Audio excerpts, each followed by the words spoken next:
Hello and welcome back to chapter 6, lecture number 7. In the previous lecture, we applied a texture on the nettle and we added the texture maps, so the roughness, the bump map and the normal map.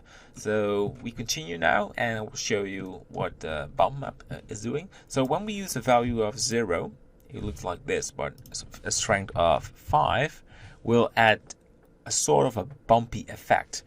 And it was hard to achieve with normal map. If I make this 0, you can see there's something going on with the lighting, but the real bump comes from the bump texture. So you can use a value of 1, but it makes it really bumpy, and we should increase the specularity. But then you won't really get the effect of this nettle leaf. So something between, I like 0.5 to start with. And let's put this on 0.4. Right now, the nettle leaves are just flat, and I like to change that. So shift, click on these. I like to name these nettle.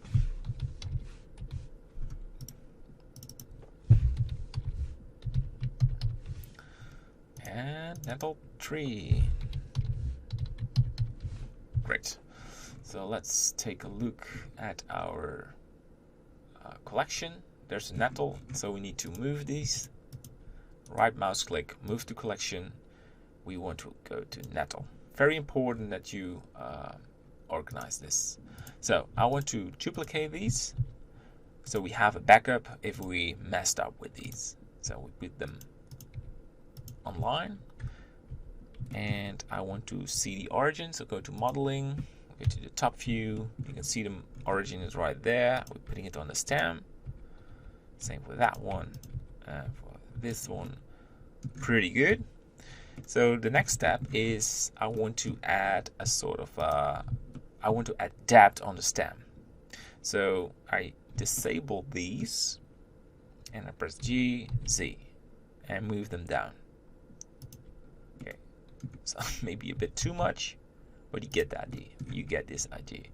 And do the same for the one on the right. So Alt left mouse click on the middle part of the edge line and press G, Z. Alright. And for the right one as well. Alt left mouse click and disable the top part. This is purely for the stem. Alright. And left click, shift left click, go to object and shade smooth, and that will look much better. So the next thing we do is we left click on these leaves.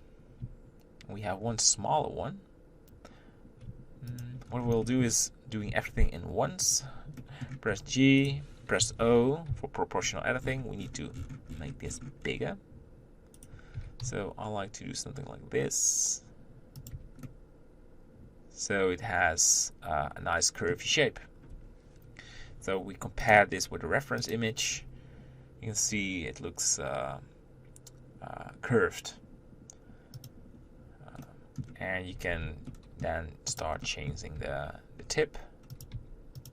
And the more curviness your leaf has, the more variation. And you don't want to make it look stiff. That's what I'm trying to avoid. So you can now start changing the some areas on the left and right, just something like this. I mean, stiffness is the most horrible thing what can happen with nature assets. It's the same with if you make a building and it looks all straight and your building looks just too perfect, because every building has sort of leaking, imperfections, and nature is fully of, well, I can say, I don't know if you call that imperfection, but it's not looking perfect, so it's also not looking perfectly curved.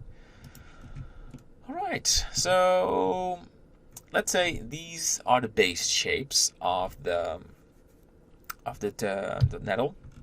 And we go to duplicate. Let's move them a little bit more upwards so they are touching the origin.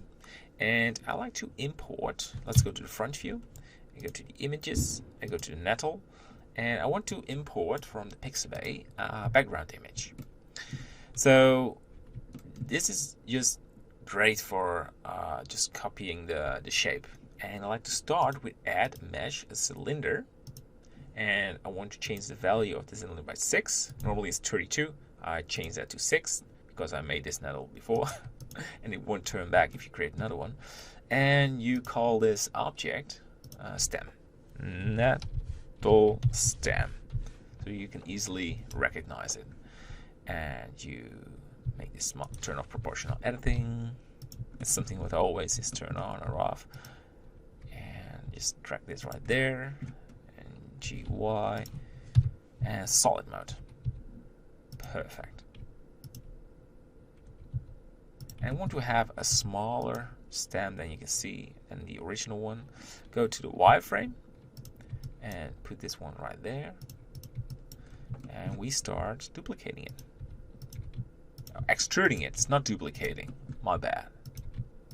And we continue and continue and try to reach the top, and smaller, smallest. Alright, so I like to make this part smaller as well. Oh, just select this area and make it smaller. And that's it. So we have a nice looking stem. I shift left click on one of the leaves, Control L, and we want to share the same material. So now we want to make a projection and UV editing. And it takes some time. I'm not quite sure why this takes some time. It seems like it's loading the full scene. Only the texture. Alright, the material. And you can see we have a stem. So let's start with this, and then we go to wireframe and just select the bottom part. And do something like this. And it's absolutely no problem that it's not textured on each side. So this is a projection, and when you go to the side you will see some UV problems, but because this stem is so small you will never see this. Even with 4K you will not see this detail. So I won't go for making mark seams and make a cylindrical projection and spending too much time to make this look perfect. Maybe sounds like lazy, but it's definitely not. Something that I experienced just didn't make sense. So go to the material preview. There is our stem. Lovely, isn't it? So what is left is copy our leaves and attaching it on the stem. So we have the big ones, and the more you go upwards they become smaller and they are more curved, so like they are going more inside. So I like to try to copy this effect, but that is something we're going to do in the next lecture. Alright, I hope you're still enjoying this all, and let's continue and make this beautiful. Bye bye.